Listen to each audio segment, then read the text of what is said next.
Election commission एकदम Bharatiya Janata party की सखी बनकर बैठा है। मुझे तो लगता है अभी तो स्टाम्प ही शेयर हो रहे हैं, आगे तो ये सुहाग रात की मिठाई तक शेयर करके खाएंगे। अभी तक अपोजिशन में बैठी पार्टियां कह रही थी कि election commission Bharatiya Janata party को वोट चोरी करने में मदद करता है। ये कहे अभी कुछ ही समय हुआ था और एकदम से प्रमाण प्रत्यक्ष हो गया जब केरला यूनिट से CPIM ने एक क्लेरिफिकेशन पत्र पर लगे बीजेपी के मुहर से एक्सपोज। मामला कुछ ऐसा है कि 2018 में सुप्रीम कोर्ट ऑफ इंडिया ने एक आदेश जारी किया था कि चुनाव लड़ने वाले सभी उम्मीदवारों को अपने आपराधिक मामले जनता को बताने होंगे। तब इस लेटर को इलेक्शन कमीशन ऑफ इंडिया ने क्लेरिफिकेशन के लिए हर विधानसभा में सभी पार्टियों को जारी किया और अभी 9 अप्रैल 2026 को केरल विधानसभा चुनाव होने वाले हैं। इससे पहले इलेक्शन कमीशन ने क्लेरिफिकेशन के लिए सभी के पास क्लेरिफिकेशन लेटर भेजा, जिसमें CPI के पास बीजेपी केरल यूनिट के मुहर के साथ क्लेरिफिकेशन लेटर सर्कुलेट हुआ। जब लेटर सर्कुलेट होकर CPI के पास आ गया और उस लेटर पर बीजेपी का स्टाम्प देखा गया, तब इस मामले को CPIM ने सार्वजनिक रूप से X पर पोस्ट करके सवाल खड़ा किया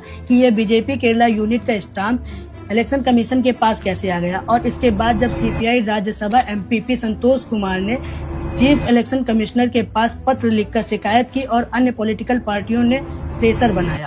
तब जवाब में केरला चीफ इलेक्टोरल ऑफिसर का वही साधारण सा जवाब था कि ये एक क्लिनिकल एरर था और जिसने ये गलती की उसे निलंबित कर दिया और कहा कि इस गलती की तुरंत पहचान हुई और दस्तावेज वापस लेकर सुधार किया गया। जैसा कि इलेक्शन कमीशन के ऊपर भारतीय जनता पार्टी के लिए वोटर लिस्ट में छेड़छाड़ करना, वोट काटने से लेकर वोट चोरी तक के इल्जाम लग चुके हैं और ये हरकत होने के बाद सवाल सीधे हो जाते हैं और इस पर बहुत सारे लोगों ने अपने अपने सवाल उठाए हैं और अब क्या मेरा भी सवाल जवाब ही है। ऐसे ही नहीं, इतने गलत काम करने के बाद भी देश में भारतीय जनता पार्टी के ठाठ है और सच में भारतीय जनता पार्टी को चुनाव जिताने में इलेक्शन कमीशन की सांठगांठ है।